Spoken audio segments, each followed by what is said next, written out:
उम्मीद करता हूँ आप सभी अच्छे होंगे और अपनी पढ़ाई रिवीजन सब अच्छा चल रहा होगा आपका। तो जैसा कि आपको पता है मैं बहुत दिन बाद अभी वीडियो रिकॉर्ड कर रहा हूँ, तो उसके लिए सॉरी है। थोड़ा मैं बीच में कामों में थोड़ा उलझा हुआ था और थोड़ा इधर उधर के मैं कामों में था और बीच में थोड़ा घूमने भी चला गया था, तो इसलिए तो अभी इसे कंटिन्यू करेंगे और ये अब कंटिन्यू ही रहेगा, अब रुकने वाला है नहीं। तो चलिए स्टार्ट करते हैं और चलो पढ़ें। आज हम विराम चिन्ह के बारे में पढ़ने वाले हैं। विराम चिन्ह हिंदी में बहुत ज़्यादा मुख्य चैप्टर हो जाता है, जिससे कि किसी भी एग्ज़ाम में आपको इससे क्वेश्चन बनते ही बनते नज़र आते हैं, ठीक है। और वैसे भी इसके बारे में पता होना बहुत ज़्यादा ज़रूरी है। तो आइए देखते हैं। हिंदी में प्रयुक्त विराम चिन्ह के प्रकार, ठीक है, उपयोग को लेकर हिंदी में प्रयुक्त विराम चिन्ह के प्रकार को भी लेकर मतभेद हैं। कामता प्रसाद गुरु के ने विराम चिन्ह 20 माने हैं। विराम चिन्हों में पूर्ण विराम को छोड़कर सभी अंग्रेजी के लिए ये माने गए हैं, ठीक है। कांता प्रसाद के हिसाब से जो है वो टोटल 20 है, ठीक है, 20 विराम चिन्ह है। और अगर पूर्ण विराम को छोड़ दिया जाए तो बाकी जितने विराम हैं वो सारे अंग्रेजी विराम चिन्ह होते हैं, ठीक है, ऐसा माना गया है। बाकी इसके अलावा और किसी कोई थ्योरी तो है नहीं, तो फिलहाल हम कांता प्रसाद के हिसाब से ही मानेंगे विराम चिन्ह को। बाकी देखते हैं। पूर्ण विराम, जैसा कि नाम के अर्थ से ही स्पष्ट है, पूर्ण तक रुक जाना। जहाँ वाक्य की गति अंतिम रूप ले ले, विचार के तार एकदम टूट जाएं, वह पूर्ण विराम चिन्ह का प्रत्युक होता है। मतलब कि जहाँ पे बात ख़त्म हो जाए, मतलब बात का एकदम अंतिम वर्ण आ जाए, वहाँ से अब कुछ और नहीं बनाया जा सकता, तो उसको ही पूर्ण विराम। जैसे कहते हैं मैं जाता हूँ, वह बहुत सुंदर है, यह घोड़ा है, ठीक है, यहाँ पे पूर्ण विराम। अल्प विराम, अल्प विराम यानी कॉमा चिन्ह होता है। जैसा कि नाम से ही स्पष्ट हो रहा है कि क्षण भर या थोड़ी देर का विराम या विश्राम, अर्थात पढ़ते लिखते समय थोड़ी देर के लिए रुकना या ठहरना, इस ठहराव के लिए अल्प विराम चिन्ह या अल्प विराम या फिर अल्प विराम चिन्ह कहते हैं, ठीक है, या अर्ध विराम या अल्प विराम, ये दोनों में से कुछ भी हो सकता है, ठीक है। इसके बाद अर्ध विराम आएगा, ये अल्प विराम है, ठीक है, ध्यान दीजिएगा इस पे। अब यहाँ पे अल्प विराम अर्ध विराम देखते हैं। अर्ध विराम, किसी वाक्य में स्वतंत्र वाक्य होने पर उन्हें अलग रखने एवं स्पष्ट विराम स्थल दर्शाने के लिए अर्ध विराम का प्रयोग किया जाता है।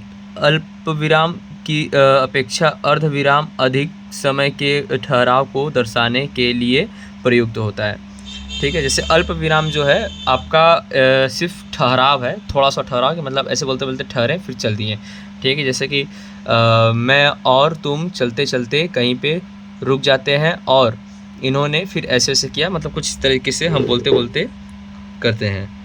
मुझे तुम्हें, ठीक है, मुझे तुम्हें, ऐसा ही है, तो क्या है कि ये अल्प विराम हो गया। लेकिन अगर अर्ध विराम हम बोल रहे हैं तो यहाँ पे हम बोल सकते हैं सूर्यास्त हुआ, आकाश लाल हुआ, ठीक है, यहाँ पे हम ज़्यादा विराम लेंगे, थोड़ा उससे ज़्यादा विराम लेंगे ना। प्रश्न विराम चिन्ह, प्रश्न विराम चिन्ह वही है जहाँ पे बस प्रश्नवाचक चिन्ह आ जाए, वही प्रश्न विराम चिन्ह है। जैसा कि नाम से स्पष्ट है, प्रश्नबोधक वाक्य में प्रश्न विराम चिन्ह लगता है, बस खत्म बात, इस पर ज़्यादा कुछ है नहीं। विस्मयादि बोधक, विस्मयादि जहाँ पे अरे, ओ, आ, उ, ई इस टाइप का जहाँ पे आएगा, वहाँ पे आश्चर्य, भय, हर्ष, तीव्र या उत्साह, ये सारी चीज़ें जो भी होंगी वहाँ पे अल्प विराम लगेगा, ठीक है। अरे विस्मयादि बोधक लगेगा। बाकी अवतरण विराम चिन्ह, ठीक है, अवतरण या उद्धरण विराम चिन्ह, इसी देखिए इंपॉर्टेंट हो जाता है, ये कई बार पूछ लेता है, इसमें लोगों को कन्फ्यूजन भी रहता है। अवतरण उद्धरण विराम चिन्ह में दो रूप, ठीक है, एक एकल होता है और उसके बाद एक होता है युगल यानी दोहरा ना। एकल मतलब जो एक ऐसे ऐसे लगेगा और एक जो ऐसे दोहरा लगता है, ठीक है, यहाँ पे आप देख सकते हो। इनके प्रयोग निम्नलिखित स्थितियों में किए जाते हैं, ठीक है, देखते हैं कहाँ कहाँ किए जाते हैं। जहाँ किसी पुस्तक में कोई वाक्य या अवतरण ज्यों का त्यों उतार लिया जाए या किसी के रूप कथन का उदाहरण हो, वहाँ युगल उद्धरण चिन्ह का प्रयोग किया जाता है, ठीक है। मतलब इसका सिंपल सा अर्थ है कि अगर किसी का व्याख्या बताना है, मतलब बताना है, तो उसके लिए हम युगल चिन्ह का या अवतरण चिन्ह का यहाँ पे हम वो करते हैं, ठीक है, उदाहरण बताने के लिए। और जहाँ वाक्य में एक अंश अथवा शब्द का उदाहरण हो वह एकल उदाहरण चिन्ह में प्रयुक्त होता है, ठीक है। जैसे कि महात्मा ने कहा मनुष्य नश्वर है, ठीक है, मतलब कि यहाँ पे किसने बोला है उसके बाद में जोर डालने के लिए हम दोगल लगाएंगे, और यहाँ पे हम क्या कहते हैं, बताने के लिए, उदाहरण देने के लिए हम एकल लगाते हैं, ठीक है। उपविराम, उपविराम या अपूर्ण विराम, ठीक है। उपविराम या अपूर्ण विराम में देखिए ये चिन्ह होगा। बाकी इसके इस विराम का प्रयोग अत्यंत आकांक्षिक होने पर अथवा किसी उदाहरण द्वारा कोई इस अभिप्राय व्यक्त करने की दशा में अथवा किसी कथन में एक से अधिक उदाहरण देने पर उदाहरण के पहले प्रयुक्त होता है, ठीक है। अर्धविराम की अपेक्षा में अपूर्ण विराम की कुछ अधिक देर रुकना पड़ता है।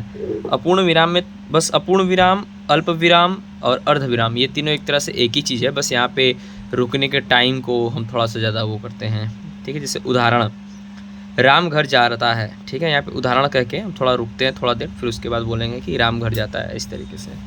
बाकी समतुल्य यानी इक्वल टू बराबर दर्शाता है, दो लोग को आपस में दर्शाने का या तुलना करने का, तुलनात्मक जो होगा वहाँ पे समतुल्य होगा। और यहाँ पे तारक चिन्ह है। तारक चिन्ह फुटनोट अथवा पाद चिन्ह दोनों देने में लगाए जाते हैं। यहाँ पे दोनों होना चाहिए, दोनों में लगाए जाते हैं और उन्हें रखकर ऊपर के शब्द अथवा वाक्यांश अथवा वाक्य में संबंध रखने वाले अंश को स्पष्ट के नीचे लिखे जाते हैं।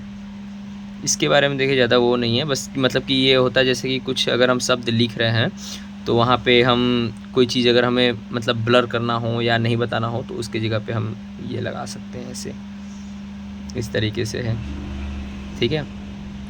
किसी कोई चिन्ह लगा दिया किसी चीज़ के लिए, जैसे XYZ के लिए चिन्ह लगा सकते हैं इस तरीके से, ये इम्पॉर्टेंट नहीं है। आप सुष्टि चिन्ह, जैसे सुष्टि है मतलब कि अगर हम कुछ लिख रहे हैं, कुछ लिखते टाइम हमें कुछ वर्ण उसमें ऐड ऑन करना है या कुछ गलत लिख गया तो उसके ऊपर हम ये सुष्टि चिन्ह लगा करके उसके ऊपर लिख सकते हैं सुष्टि चिन्ह, बस इतना ही है और ज़्यादा कुछ है नहीं। कोष्टक चिन्ह किसी बात को महत्वता देने के लिए जो भी हम लगाएंगे उसे कोष्टक चिन्ह लिखेंगे, या उसका जो डेफिनेशन टाइप देने के लिए तब हम कोष्टक लगाएंगे। जैसे देखते हैं कोष्टक चिन्ह के भीतर मुख्यतः उस सामग्री को रखा जाता है मुख्यतः उस सामग्री को रखा जाता है जैसे क्रिया के भेद, सकर्मक और अकर्मक के उदाहरण दिए जाते हैं। किसी से कठिन शब्द को स्पष्ट करने के लिए आप की सार्थक ये सब है जो भी इसी तरह के, मतलब ये है किसी चीज़ को, मुख्य चीज़ों को हम बस खाली कोष्टक में रखते हैं। बाकी लाघव चिन्ह, इस संपेक्ष में सूचक चिन्ह को भी कहा जाता है, कहते हैं। संक्षिप्त शब्दों में के बाद लाघव विराम के चिन्ह का प्रयोग होता है, जैसे IIT ये सब लाघव चिन्ह होता है, जैसे किसी बड़े को छोटा कर देना, ठीक है। जैसे कि हम डॉक्टर जानते हैं तो डॉक्टर हम पूरा न लिख करके अगर बस ऐसे लिख देते हैं तो ये भी डॉक्टर ही पढ़ा जाएगा, ठीक है, ये भी डॉक्टर ही पढ़ा जाएगा ना। तो ये जो लाघव चिन्ह है ये इसके अर्थपूर्ण को बस मतलब में बदल देता है, बाकी ना ये है लाघव चिन्ह। योजक चिन्ह यानी कि आप जानते हैं योजक चिन्ह हमने पढ़ा आया है, हमने संधि में पढ़ा। योजक चिन्ह यानी कि दो शब्दों के बीच परस्पर मेल बताने वाले को योजक चिन्ह कहते हैं, ठीक है। ऐसे सामान्य दो शब्दों में जोड़े जाते हैं पर उनका स्वतंत्र बन रहा होता है। यह शब्द संधि की तरह मिलकर एक शब्द नहीं बन पाते, ठीक है, बस यही है लाघव चिन्ह। और आपका लोप सूचक चिन्ह देखिए उतना इम्पॉर्टेंट है नहीं, मतलब कि लोप सूचक चिन्ह है, जैसे मैं कहते रुक गया या कुछ मुझे आगे बढ़ाना है तो वही लोप सूचक चिन्ह है, जहाँ पे ये देखिए बस ऐसे है, जैसे तुम्हारा सब काम करूँगा। फिर यहाँ पे बोलो बड़ी माँ तुम गांव छोड़कर चली तो नहीं जाओगी, बस यही लोग चिन्ह, यहाँ पे कुछ भी शब्द आ सकते थे यहाँ पे, बस यही है। विवरण चिन्ह, विवरण चिन्ह मतलब कि अगर हम कोई चीज़ बोल रहे हैं कि उसके बारे में हमें विवरण देना है तो वो चीज़ है। जैसे कि देख लेते हैं, किसी कही हुई बात को स्पष्ट करने या उस विवरण प्रस्तुत करने के लिए वाक्य के अंत में इसका प्रयोग किया जाता है। जैसे कि अगर हम कुछ बात करें, अब उसके आगे हमें कुछ कहना है, जैसे कि मान लीजिए हम कह रहे हैं माननीय प्रधानाचार्य, ठीक है, माननीय प्रधानाचार्य, अब उसके बाद हम ये विवरण चिन्ह लगाएंगे, फिर उसके बाद अपना बात कहेंगे हम, ठीक है, ये चीज़ है। बाकी ये सब देखिए इंपॉर्टेंट नहीं है। समापत्ति बोधक चिन्ह ये सब इंपॉर्टेंट नहीं है, आप पर इसको पढ़ लेना अगर आपको मन करेगा तो, इंपॉर्टेंट है नहीं हालांकि। बाकी पुनर्वार्तिक चिन्ह ये है, पुनर्वार्तिक चिन्ह भी देखिए इंपॉर्टेंट नहीं है, पर फिर भी आप इसको अगर पढ़ना हो पढ़ लीजिएगा। निर्देशक चिन्ह, निर्देशक चिन्ह बस वही है कि जहाँ पे हमको निर्देश देना होता है, जैसे कि अध्यापक निर्देश दे रहा है, तुम मतलब दे रहा है कि यहाँ पे जैसे कहानियाँ वहानियाँ चलती हैं तो नाम आ गया, ठीक है, नाम के बाद फिर निर्देशक चिन्ह, फिर वो उस पर्सन ने क्या बोला है उस चीज़ को है। और यहाँ पे दीर्घ उच्चारण चिन्ह, दीर्घ उच्चारण मतलब कि यहाँ पे औ का नाम आता है ना, जैसे हमने पढ़ा होगा ऐसे लास्ट में खींचना, जैसे हमने पढ़ रहे हैं राम ना, तो राम, जो हम राम को खींच रहे हैं तो ये दीर्घ उच्चारण चिन्ह है, ठीक है। हमने ये चीज़ उसमें पढ़ा हुआ है, क्या बोलते हैं आपका वर्णमाला में। बाकी पाद बिंदु, पाद बिंदु आपका कुछ खास नहीं है, बस आपका ये नीचे जो ये क्या कहते हैं आपका ये लग जाता है बिंदु, वही पाद बिंदु है बस, ठीक है, नीचे की तरफ बिंदु लग जाना पाद बिंदु है। ये अरबी भाषा में आएगा ज़्यादातर, ठीक है, ये अरबी में आता है बस। तो गाइस आज के लिए बस इतना ही, आपसे मिलेंगे कल अलग अलग चैप्टर के साथ, तब तक के लिए थैंक्स फॉर वॉचिंग, और अच्छे से अपनी रिवीजन करते रहिए।